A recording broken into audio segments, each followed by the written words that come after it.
So hello guys and girls, welcome back to my YouTube channel जिसका नाम है sports netizen. मैं हूं आपका होस्ट और दोस्त भरत।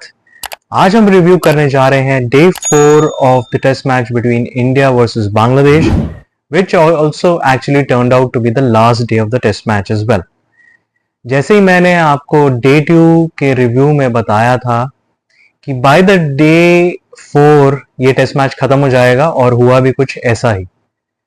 डे 3 पर जब इंडिया बैटिंग कर रही थी, तो all thanks to the centuries of Rishabh Pant and Shubman Gill, India posted a huge target in front of Bangladesh of 515 runs, जिसमें by the end of day 3 Bangladesh had scored 158 for 4 और क्रीज पर थे उस टाइम बांग्लादेश के कैप्टन नजमुल हसन शांतो और शाकिब अल हसन।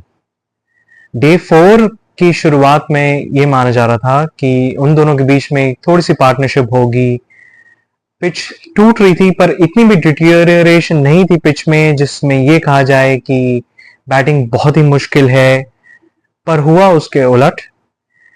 पहले सेशन के पहले घंटे से जब पहले स्पेल के बाद रविचंद्रन अश्विन अपने पहले ओवर डालने आए, उन्होंने पहले ओवर में ही शाकिब अल हसन को आउट कर दिया और वहां से सिलसिला शुरू हुआ बांग्लादेश के कोलैप्स का।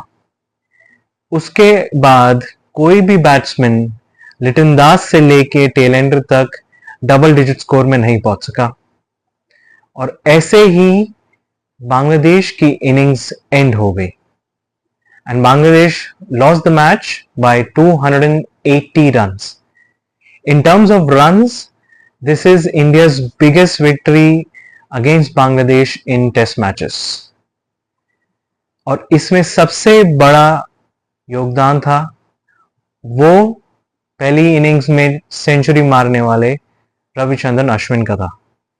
He took 6 wickets for 88 runs। Along with him, उनका साथ दिया रविंद्र जडेजा ने। He took 3 wickets for 58 and the remaining 2 wickets were taken by Jasprit Bumrah. ऐसे इंडिया ने इस 2 मैच की टेस्ट सीरीज में पहला मैच जीत के 1-0 की लीड ले ली है। इस सीरीज का दूसरा टेस्ट मैच फ्राइडे से कानपुर में खेला जाएगा। उसके लिए जो टीम है वो टीम इंडिया की सेम रहेगी। जहां तक इस टेस्ट मैचेस के नंबर्स की बात करें, रविचंद्रन अश्विन ने टेस्ट बॉलर्स की विकेट रैंकिंग्स में कॉटनी वॉल्श को भी ओवरटेक कर लिया है। Now he has 520 test match wickets to his name and this was the 37th time that he took 5 wickets or more in test matches. उन्होंने record की बराबरी करी with the great late Shane Warne के साथ। उसके अलावा this was the 4th time Ravichandran Ashwin scored a century and took a fifer in a test match. Sir Ian Botham ने, जिन्होंने ये 5 बार रिकॉर्ड बनाया है जिसमें उन्होंने टेस्ट मैच में सेंचुरी के साथ साथ 5 विकेट्स या उससे ज्यादा लिए हो एक इनिंग्स में। Ravindra Jadeja also took his wickets tally to 299 wickets in test matches। And in terms of test match victories for India since 2013, when they lost the test match series to England, since then India ने अपनी home conditions में 52 test matches खेले हैं, जिसमें 41 test victories हैं उनके नाम, 4 losses and 7 matches have been drawn. And obviously no team has been able to defeat India from that time onwards. उसके साथ साथ रिकॉर्ड की ही बात करते जाएं, in 90 years of test match history India की.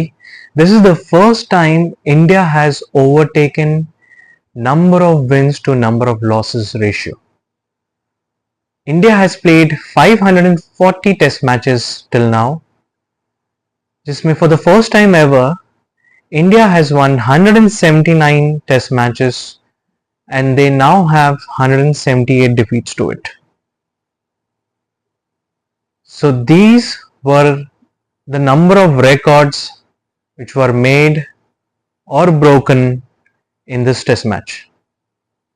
इसके अलावा न्यूजीलैंड और श्रीलंका के बीच खेले जा रहे पहले टेस्ट मैच में न्यूजीलैंड ने अपनी फोर्थ इनिंग्स का टारगेट 275 का चेस करते हुए अभी तक बनाए हैं 208 फॉर 8 विकेट्स.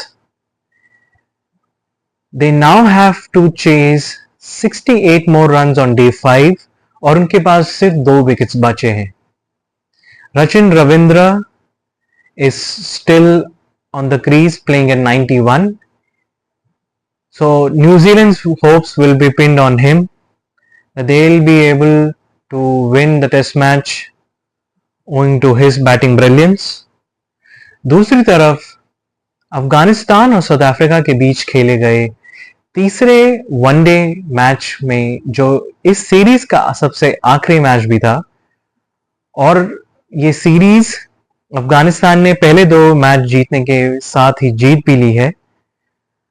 उस सीरीज का तीसरे मैच में अफगानिस्तान ने पहले बैटिंग करते हुए बनाए 169 और वो स्कोर छोटा पड़ा and now South Africa was able to chase their target and they won the third match of the series. So this was the cricket roundup for today. मैं आपके साथ एक नई वीडियो में फिर हाजिर होऊंगा. Till then, signing off. जय हिंद. Back up.